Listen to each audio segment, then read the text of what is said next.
Salam dəyərli dostlar, hər vaxtınız xeyir olsun. Ədəbiyyat dərslərimizə davam edirik. Bəxtiyar Vahabzadənin Şəhidlər poeması haqqında həm məzmununu, həm də təhlilini verməyə çalışacağıq. Dərslikdə olan hissələr düşür. Ona görə də biz elə dərslikdə olan hissələrlə kifayətlənirik. Əvvəlcə əsərin məzmununu öyrənəcəyik. Buna görə də təhlillə bağlı xüsusiyyətlər sonradan deyiləcəyinə görə, təhlillə bağlı deyəndə əslində oxuduqca həm məzmunu, həm də əsərdə işlənən təsvir ifadə vasitələrini deməliyik. Çünki sona saxlasaq, təhlil videosuna saxlasaq, onda gərək əsər yenidən oxunsun.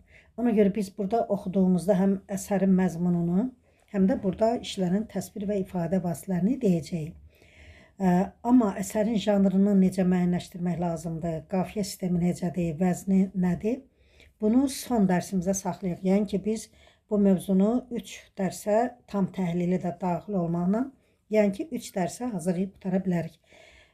Başlayaq indi Şəhidlər poemasının birinci hissəsi, dərslikdə olan hissə nə istəyir bu millət? Demək, birinci hissədən ilk, belə deyək ki, ayrı-ayrı hissələrdən ibarətdir və hər hissənin də ayrılıqda başlığı var. Baxırıq, nə istəyir bu millət ilk hissədə görək.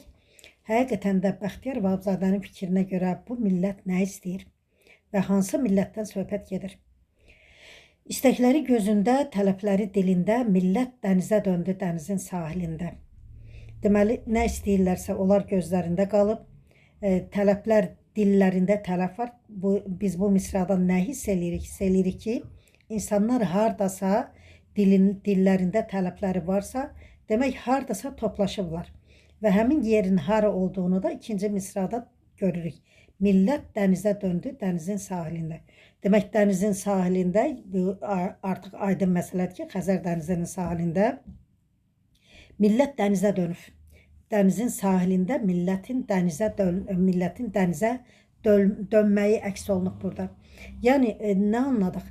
Dənizin sahilində millət, xalq istəkləri var, tələbləri var, tələblərini artıq dilə getirilə bilirlər və dənizə dönüblər artıq. Dənizə döndü, biz bunu mübaliğə, daha doğrusu məncə təşbihə daha çox uyğun gələr. Çünki milləti dənizə bənzədir. Millət də çoxdur, əhali də çoxdur. Çox olduğuna görə dəniz dənizə bənzədir, həm də orada dalğalandıqları qeyd olunur. Elə bax, burada deyil, dalğalandı bu millət. Millətin dalğalanması metafor olur. Alışıb öz oduna yandı bu millət. Millət demək, dənizin sahilində tələblər irəli sürürlər və mitinqlərin keçirilməsi nəzərdə tutulur. Öz oduna alışıb yanır. Millət öz oduna alışıb yanır. İnversiyalar aydın məsələdir. Ona görə yəni ki, hər dəfə inversiya sözünü deməyəcəyik. Burada yandı, təkrirdən istifadə olunub. Millətin yanmağı yenə də mübaliğədir. Dilsiz sağır göylərə dirək oldu haqq səsi. Başlandı bir ölkənin meydan mübarizəsi. Dilsiz sağır göy. Demək, bir ölkənin haqq səsi göylərə qədər yüksəldi, göylərə qədər ucaldı. Dilsiz sağır göy epitet olur. Səsin, haqq səsinin göyə qədər qalxması, yüksəlməsi və haqq səsinin dirək olması, səsi dirəyə bənzədir. Burada təşbih olur. Dilsiz sağır göy, epitet, haqq səsinin dirək olması təşbih olur. Və bir ölkənin meydan mübarizəsi başlandı. Bir ölkədə meydan mübarizəsi başlandı. Demək, aydındır, burada məcazilik yoxdur. Daha doğrusu əslində var, ölkənin meydan mübarizəsi başlanmır, ölkədəkilərin meydan mübarizəsi başlanır. Ona görə bu metonimiya olacaq. O zaman ki, özümüz olduq öz dustağımız, qəlbimizə sığındı üçrəngli bayrağımız. O vaxt ki, azadlığın işarəsi göründü, qəlbimizi bir anda dəlib keçdi o bayraq. Qəlbimizdən boylanıb ələ keçdi o bayraq. Görürsün, çox gözəl poemadır əsər. Həqiqətən də müəllif o qədər qəribə yazıb ki, qəribə hisslərlə və qəribə təsvir ifadə vasitələrindən istifadə etməklə yazıb. O zaman ki, deyir, özümüz öz dustağımız olduq.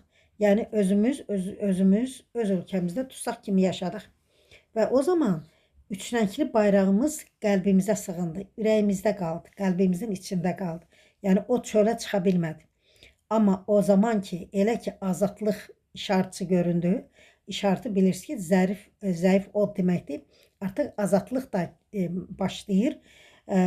Azadlıq uğrunda mübarizə də başlanır və həmin anda qəlbimizi bir anda dəlib keçdi o bayraq. Və həmin anda azadlığın işarəsi görünən zamanda qəlbimizə sığınan bayrağımız qəlbimizi dəldi, ürəyimizdən keçdi, əlimizə gəldi və qəlbimizdən boylanıb ələ keçdi o bayraq. Deməli, içimizdən, qəlbimizdən bayraq 70 ildir qəlbimizdə olan bayraq artıq əlimizə keçdi. Yəni, əllərdə, dənizin sahilində, millətin əlində üç rəngli bayraq dalğalanmağa başladı. Bayrağın sığınması metafor olur. Azadlığın işarəçisinin görünməsi, bu da metafor olur. Bayrağın qəlbimizi dəlib keçməsi metafordur. Qəlbimizdən boylanıb bayraq əlimizə keçdi. Bayraq özü boylanıb, özü ələ keçmir, onu insan eləyir. Burada da başqa bir metafor var. Bir məqsədə calandı, əllərdə dalğalandı. Yəni, həmin bayrağın bir məqsədi vardı. Azadlıq məqsədi, müstəqil olmaq məqsədi və buna görə də bayraq əllərdə dalğalanmağa başladı. Biz bu hissəni oxuyanda gözümüzün önünə 88-ci ildən sonraki illər, 90-cı ilə qədər ki, müddətdə olan o illər gözümüzün önündə canlanır. Dənizin sahilində xalq ayağa qalxıb, ruslardan qurtarmaq istəyir, azadlıq tələb edir, azadlıq istəyir. Qatil bunu görüncə pozdu cəlalımızı, qanımıza boyadı bizim hilalımızı. Qatillərdir bunu gördülər, bayrağımızın əlimizdə dalğalandığı gördülər və bizim cəlalımızı pozdular. Qanımıza boyadı bizim hilalımızı, hilal bayraqdır və bizim bayrağımızı öz qanımıza boyadılar. Təzadlar içində. Demək, millətin nə istədiyi birinci hissə bu idi ki, nə istəyir bu millət? Biz də millətin nə istədiyini artıq bildik. Millət azad olmaq istəyirdi.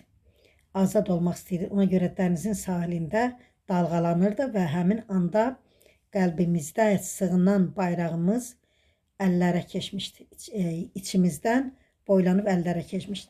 Yəni, biz burada təsəvvür elədik ki, dənizin sahilində, Bakıda, azadlıq meydanında bütün millət toplanıb, əllərində üç rəngli bayraq mübarizəyə qalxıb və azadlığını istəyir.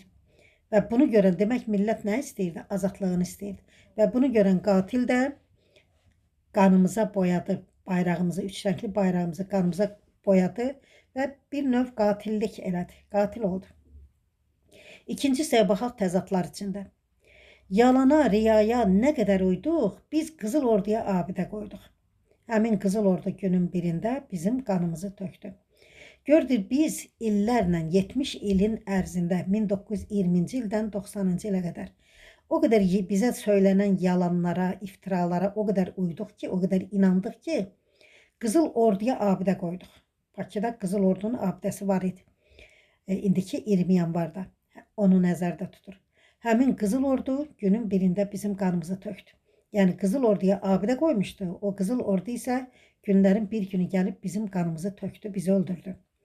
Qatil bizimlə bir o gecə həm də haqqı, ədaləti tutdu qurşuna. Bizimlə birgə qatildir o gecə Qızıl Ordu nəzərdə tutulur. O gecə deyil, təkcə bizi deyil, həm də qurşuna tutdu, yəni təkcə insanları deyil, haqqı da, ədaləti də qurşuna tutdu. Haqqı da, ədaləti də öldürdü.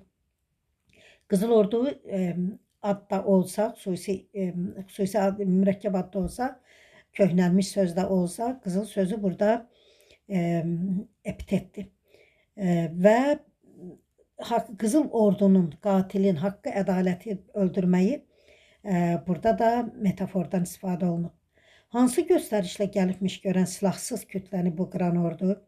Görəsən deyir, bu hasıl kimin göstərişindən gəlibmiş ki, silahı olmayan, əlində silah olmayan, azadlığını tələb edən kütləni qıran orduya bu göstərişi kim verilmiş? Aydındır ki, vallah bu vəhşəti törədə bilməz. Ən qəddar, qudurğan, çıldıran ol. Vallah deyir, bu vəhşəti, bu cür vəhşiliyi ən qəddar ordu belə, qudurğan, çıldıran ordu belə bu cür dəhşəti törədə bilməzdi. Şər üçün nə qayda, nə şərt, nə qanun. Şərdən ötürü bu Qızıl Ordu nəzərdə tutulur, şər qüvvə üçün. Ondan ötürü qayda, qanun nədir ki? Onun üçün nə fərq, şərt nədir, qayda nədir, qanun nədir? Bədii sual var və nə sözləri də təkrir kimi işlənib. Var imiş haqq işi Qızıl Ordunun. Kimdir bəs ölənlər? Bu imiş haqq işi Qızıl Ordunun. Deməli, Qızıl Ordu güya həmişə haqqın tərəfində olub. Burada da müəllif deyir ki, demək Qızıl Ordunun haqq işi bundan ibarət imiş. Silahsız kütləni qırğına verməkmiş. O nəzərdə tutulur. Kimdir bəs ölənlər? İnanmaq çətin. Burada ölənlərin kim olduğunu soruşur, sual var, amma bu bədii sual deyil, çünki ardı ilə o cavablar verilir. İnanmaq deyil, çətindir. Dünən Rusiya üçün can verənlərin, şəhid düşənlərin şəhid övladı. Yəni ölənlər kim imiş? Ölənlər dünən deyəndə 70 il əvvəl nəzərdə tutur. Daha doğrusu 41-45-ci il müharibəsində ölənləri nəzərdə tutur ki, Rusiyadan ötürü gedib can verən insanlar, orada can verib şəhid olanların şəhid övladlarıdır. Yəni 41-45-də gedib Birinci Dünya müharibəsində gedib Rusiyadan ötürü döyüşən insanların, döyüşüb şəhid olanların şəhid evladlarıdır. İndi onların evladları. Yəni müəllif demək istəyir ki, həmin adamlar ki, onların 20 yanvarda şəhid olanların ataları 41-45-ci ildə Rusiya üçün döyüşüb şəhid olmuşdu. Şəhidlərin evladları, şəhid evladları. Və ardı ilə də demək buna görə də, bu cavab verdiyinə görə, ölənlərin kim olduğunu dediyinə görə, kimdir bəs ölənlərdə bədii sual yoxdur. Əfsus, eyni olur şəhidin adı. O şəhid, bu şəhid, sən bir işə bax.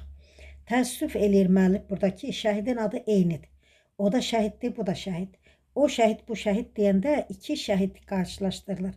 41-45-də ölən şəhidlər və 20 yanvarda ölən şəhidlər.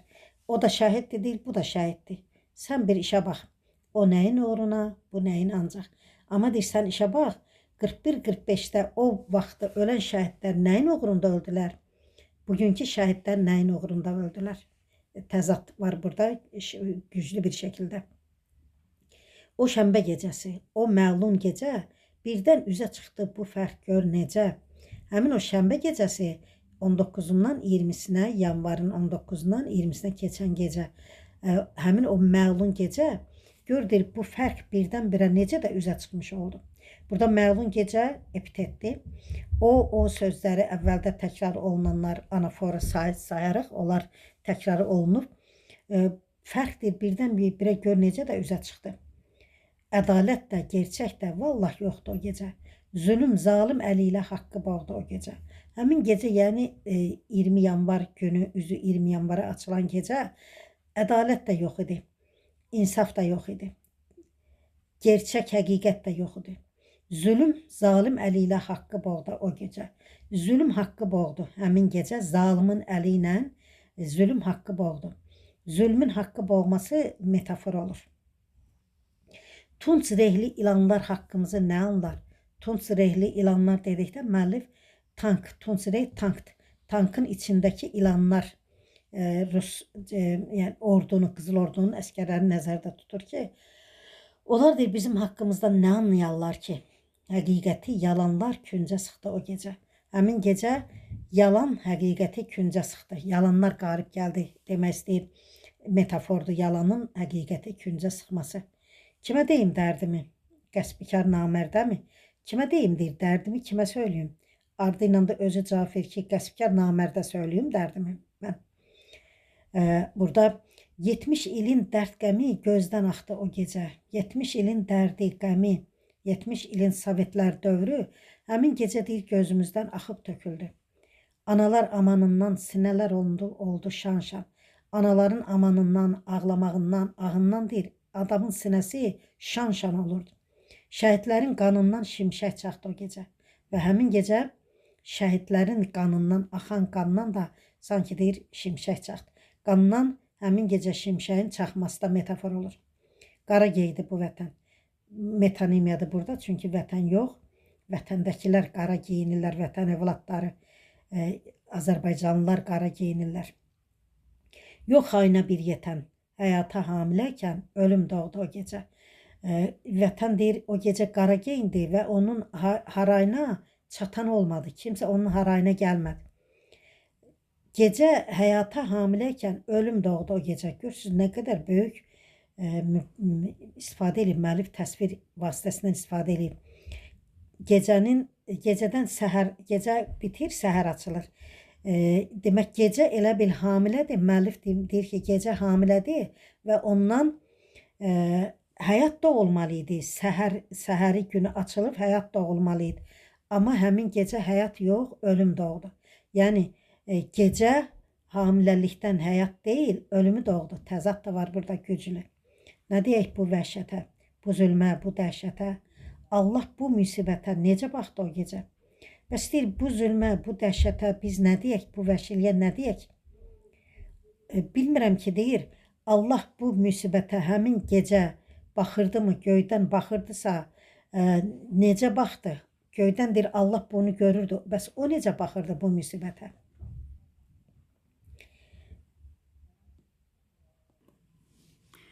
Ertəsi Bakının küçələrindən yudular millətin qızıl qanını. Yuya biləcəkmi o cəllad görən qanla ləkələnmiş öz vicdanını? Demək 20 yanvarın səhəri günü söhbət gedir. Ertəsi günü Bakı küçələrindən millətin qızıl qanını yuyub təmizlədilər. Qızıl qan yenə də epitetdir. Burada bir şey də deyim ki, həmən bu iki misra bizə Səsli Qız əsərini xatırladır. Orada da ertəsi günü şəhər işğal olunan, ölkə işğal olunanın səhəri günü küçələrdən qanı zadı yuyub təmizləyib milləti bayram eləməyə məcbur eləyirlər. Burada düzdür, bayram eləmək məcburiyyəti yoxdur. Amma bu misralar bizə həmin əsəri yada salır. Ardı ilə müəllif deyir ki, bəs o cəllad görəsən qanla ləkələnmiş öz vicdanını yuya biləcəkmi? Bakıdan qanı yudu, küçələrdən qanı yudu, amma öz vicdanını yuyub təmizləyə bilməyəcək. Bədii sualdır bu. Gecənin yarısı, hər yan qan, qada, qırmızı güllələr uçur havada. Özünü itirmir adamlar yenə, yetirir özünü haya, haraya. Gecə yarısı hər tərəf qandır, qadadır. Elə bil havada güllələr uçuşurlar, qırmızı güllələr, çünki rəng gecə olduğuna görə rəngi o şəkildə verilib. Amma adamlar yenə də özlərini itirmirlər və hay-haraya cəmaatın səsinə yetişməyə çalışırlar. Maşınlar bir yana, çiyinlərdə də yaralı daşınır xəstəxanaya. Həm maşınlarla, həm də bəzən maşın çatmır. Adamlar çiyinlərinə yaralıları alıb xəstəxanaya daşıyırlar. Güllə vıyıltısı. Bu acı səsdən titriyir, lərzəyə gəlir binada. Güllə vıyıltısının səsləri eşidilir hər tərəfdən. Acı səs epitet olur. Amma səsdən binada lərzəyə gəlir, binada titriyir. Binanın səsdən lərzəyə gəlib titrəməsi metafor olur. Amansız saldatlar keçirir qəsdən bütün çıraqları xəstəxanada. Amma saldatlar çox amansızlar. Ölkəni, Bakını işğal edən saldatlar. Onlar qəsdən xəstəxanalardakı bütün işıqları söndürürlər. Gör necə böyükmüş bizə qəzəb, kin, burada da göründü, qalmadı qında. Çarəsiz həkimlər indi neynəsin? Əməliyyat gedir şam işığında. Gördür bizə olan qəzəb, kin nə qədər böyük imiş ki, burada da o özünü göstərdi, qında qalmadı. Bəs çarəsiz həkimlər indi neynəsinlər? Bədii sual deyil, çünki ardı ilə cavab verir. Həmin həkimlər şam işığında əməliyyat aparırlar, yaralıları əməliyyat eləyirlər. Səhər açılınca adamlar bir-bir yığılıb gəlir. Və səhər açılır, adamlar bir-bir yığılıb gəlirlər. Qan vermək istəyir yaralılara. Amma insaf hara, qan tökən hara. Adamlar yığılıb xəstəxanaya gəlirlər ki, o yaralılar ki, çox qan itiriblər, onlara qan versinlər. Amma insaf yoxdur. İnsaf hara, qan tökən hara. Qan tökən adamda insaf yoxdur. Saldatlar töküldü, axın-axın, döyükə-döyükə baxdı dörd yana. Hər tərəfdən axın-axın saldatlar töküldü və dörd tərəfə döyükə-döyükə baxdılar. Tutuldu bir anda xəstəxananın həyəti, bağçası, gülləbarana. Demək gəlib xəstəxanaya töküldülər və xəstəxananın həyətini də, bağçasını da gülləbaran elədilər. Heç kəs bu sifətdə görməyib şəri. Hələ bəs deyilmiş tökülən qanlar. Şəri heç kim belə görməyib, bu sifətdə görməyib. Yəni xəstəxanada da xəstələrə, yaralılara qan vermək üçün gələnlərə də atəş açılır. Şərdəki bu sifəti heç kim bu şəkildə görməyib. Demək, indiyə qədər tökülən bu qədər qanlar bəs deyilmiş. Xəstəyə qan vermək istəyənləri binanın içində dağıtdı onlar. Xəstəyə qan vermək üçün gələn adamları bir an içində dağıtdılar, yəni hamısını qaçırtdılar oradan. Ertəsi Bakının küçələrindən yudular millətin qızıl qanını, yuya biləcəkmi o cəllət görən qanla ləkələnmiş öz vicdanını. Eşq olsun sizə hissəsi başlanır. Biz artıq birinci millətlə elə bir ardıcıllıqla verilib. Həqiqətən də hadisələrin ardıcılığıyla birinci nə istəyir bu millətdə biz gördük ki, orada nədən danışırdı millətin üsyan üçün qalxmasından. Millət üsyana qalxıb və ondan bəhs edirdi. İkinci hissə təzadlarda həm iki şəhidi 41-45-ci ilin şəhidləri ilə həmin şəhidlərin evlatları indi müstəqillik üçün Ruslar tərəfindən öldürülən şəhidlərin müqayisəsi təzad olanı nəzərdə tutur və 20 yanvar gecəsinin canlı mənzərəsini müəllif təsvir edib. Eşq olsun sizə, görək burada nə yazır. Müəllif deyir ki, bəzən öz-özümə düşünürəm mən. Nahaq şəhid oldu bizim cavanlar. Ömrü ucuz verdi. Bir iş görmədən boş yerə ölməyin nə mənası var? Burada müəllifin öz sözü deyir ki, bəzən də mən özümə düşünürəm ki, bu şəhidlər, bu bizim cavanlarımız nahaq yerə öldülər. Ucuzca ömrlərini ucuza verdilər. Heç bir iş görmədilər. Amma iş görmədən boş yerə öldülər. Bu boş yerə ölməyin nə mənası var? Sonra düşünürəm, onlar qorxmadan cumdular ölümün üstünə belə. Bir iş görmədilər yaşayan zaman. Qəhrəman oldular ölümləri ilə. Görsünə gözəl cavab verir. Demək, bədii sual deyil, boş yerə ölməyin nə mənası var? Sonra müəllif özü həmin sualın cavabını verib deyir ki, düşünürəm ki, onlar qorxmadan ölümün üstünə də cumdular. Yaşayarkən düzdür, yaşayan zamanlar axı hamısı cavan idi, hələ həyatları gələcəkdə idi.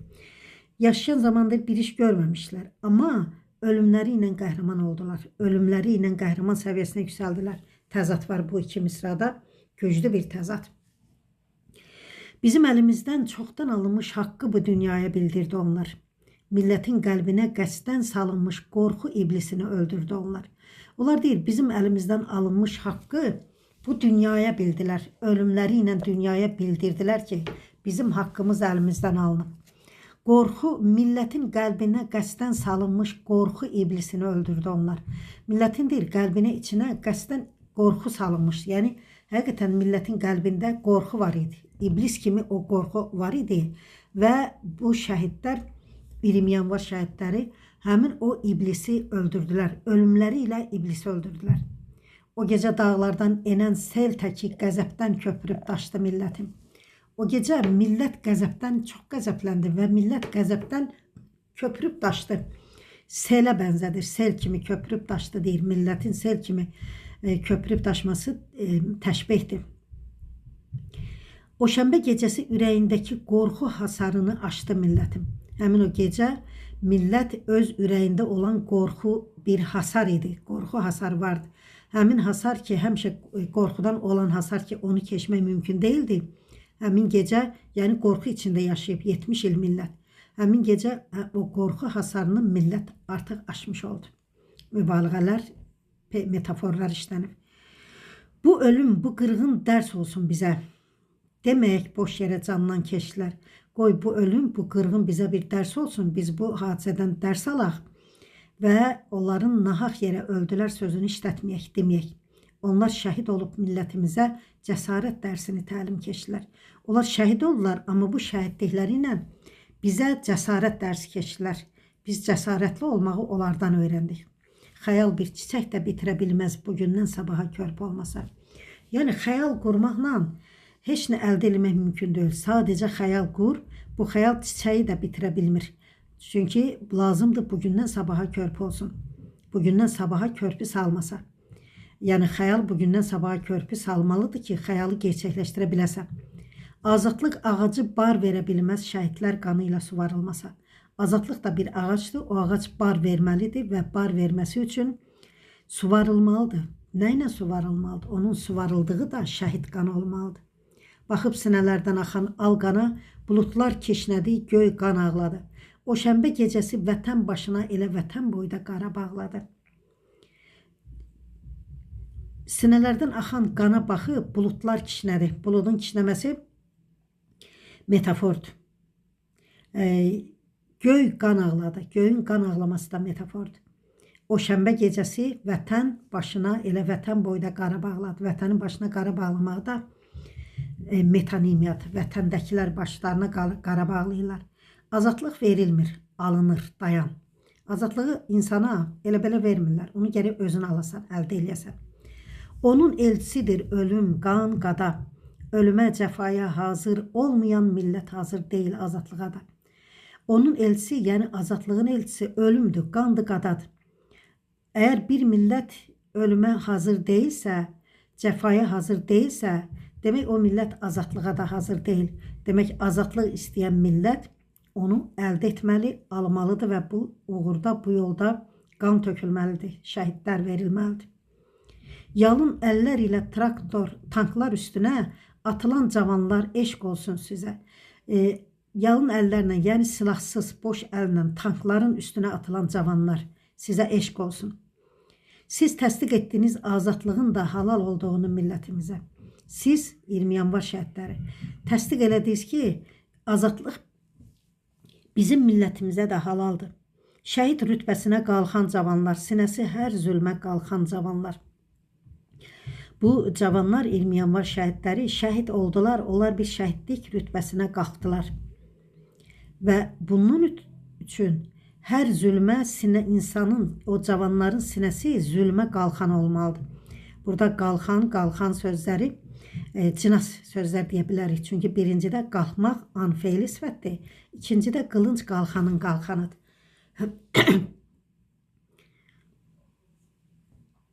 Böyük Nəsiminin Ulu Babəkin xeyir duasını aldı o gecə. Həmin cavanlar Böyük Nəsimidən, Ulu Babəkdən xeyir dua aldılar həmin gecə. Zamandan irəli sıçrayıb yəqin, tarixdə tarix tək qaldı o gecə.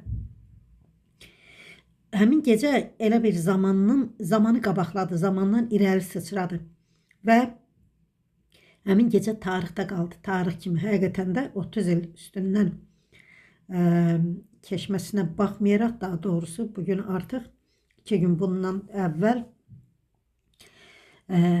36 il, 36 il oldu.